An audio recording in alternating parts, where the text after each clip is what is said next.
نحمدہ ونصلی علی رسولہ الکریم اما بعد فاعوذ باللہ السمیع العلیم من الشیطان الرجیم من ہمزہ ونفخہ ونفثہ بسم اللہ الرحمن الرحیم عاملۃ ناصبہ تصلی نارا حامیہ صدق اللہ العظیم۔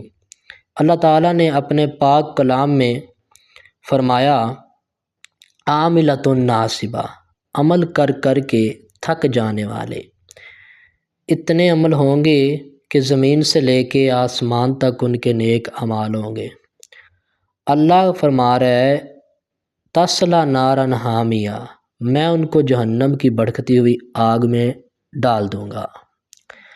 اللہ نافرمان لوگوں کے بارے میں تو سمجھ میں آتا ہے کہ تو ان کو جہنم میں ڈالے گا، یہ لوگ تو نیک اعمال بھی کر رہے ہیں تو اس کے باوجود بھی ڈالے گا۔ اللہ فرماتا ہے اس کے باوجود بھی ان کو جہنم میں ڈال دوں گا۔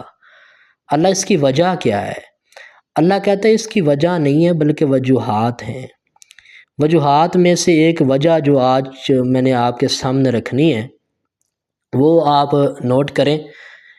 میں نے جو پہلی ویڈیو بنائی ہے شرک پہ وہ آپ کو یقیناً سمجھ آ گئی ہوگی اس کی، کیونکہ اس میں نے ایک مثال دی ہے کہ اللہ تعالیٰ نے شرک کو کیوں نہیں معاف کرنا۔ اچھا، اللہ تعالیٰ نے فرمایا کہ اس کی جو ایک وجہ ہے وہ شرک بھی ہے۔ وہ شرک کیا ہے؟ شرک کیا ہے پہلے یہ سمجھ لیں۔ شرک اللہ تعالیٰ کی ذات و صفات، اس کے اختیارات میں کسی اور کو برابر کا شریک ٹھہرانا شرک کہلاتا ہے۔ ٹھیک ہے، اللہ تعالیٰ اس پوری کائنات کا خالق و مالک ہے، اس نے اکیلے اس پوری کائنات کو پیدا کیا ہے۔ وہ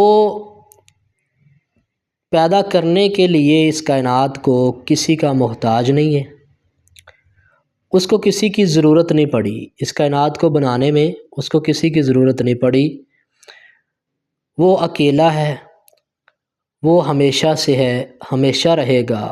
وہ بیوی بچوں سے پاک ہے، رشتہ داروں سے پاک ہے، والدین سے پاک ہے، اس کا کوئی ثانی نہیں ہے، اس کا کوئی ساتھی نہیں ہے۔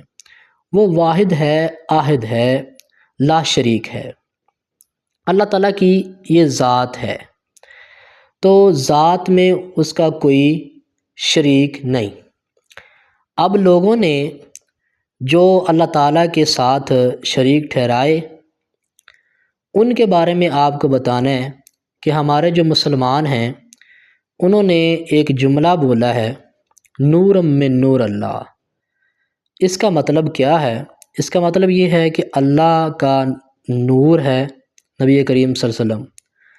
نبی کریم صلی اللہ علیہ وسلم اللہ کے نور کا حصہ ہیں، اللہ کے نور کا جز ہیں، تو وہ اللہ کے نور کا حصہ قرار دیتے ہیں۔ یہودیوں نے عزیر علیہ السلام کو کہا کہ عزیر اللہ کا بیٹا ہے، اللہ نے کافر قرار دے دیا۔ عیسائیوں نے عیسیٰ علیہ السلام کو کہا کہ عیسیٰ اللہ کا بیٹا ہے، اللہ نے کافر قرار دے دیا۔ مسلمانوں کی باری آئی تو انہوں نے نور من نور اللہ کہہ دیا، بیٹے سے بھی بڑھ کر ایک جملہ بولا۔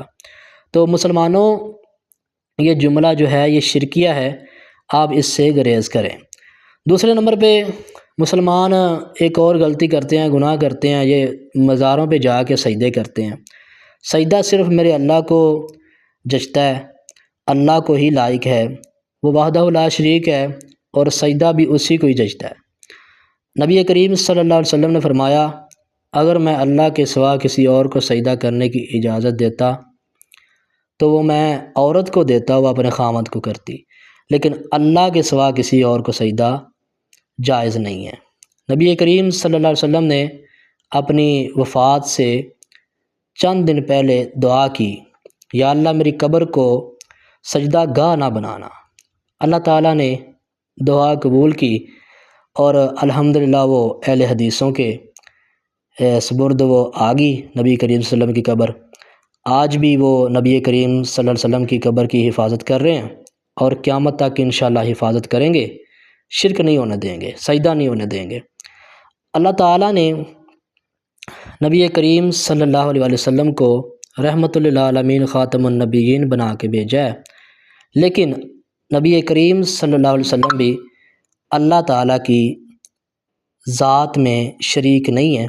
نبی کریم صلی اللہ علیہ وسلم کا مقام اپنی جگہ، شان اپنی جگہ۔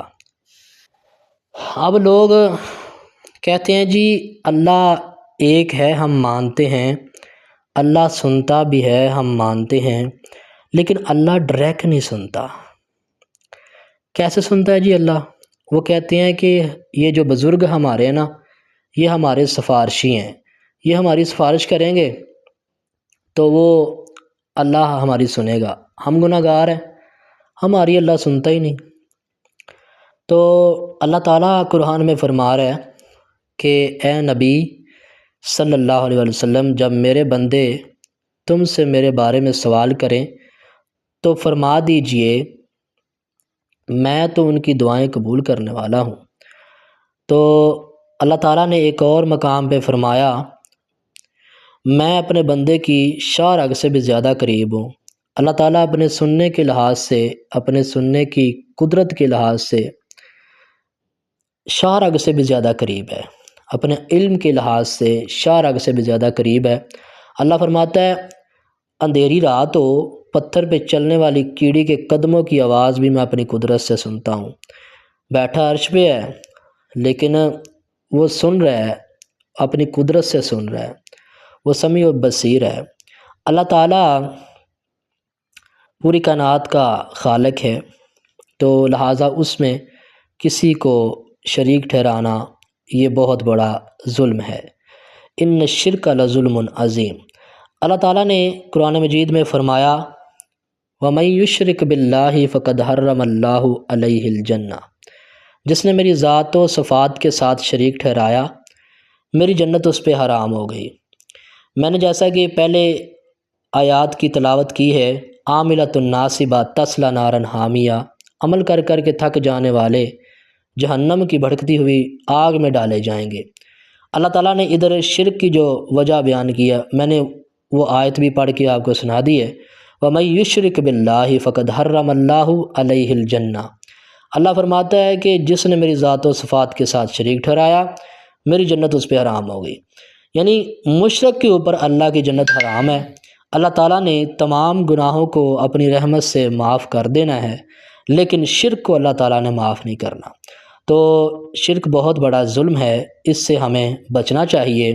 اور ہمارے جو مسلمان بھائی ہیں جو یہ غلط کام کرتے ہیں، شرک کرتے ہیں، تو میری ان سے التماس ہے کہ آپ شرکیہ جملے بھی نہ کہا کریں اور شرک بھی نہ کیا کریں، اللہ کی ذات کے ساتھ کسی کو نہ شریک ٹھہرائیں، اپنے اوپر اللہ کی جنت کو حرام نہ کریں۔ بہت شکریہ۔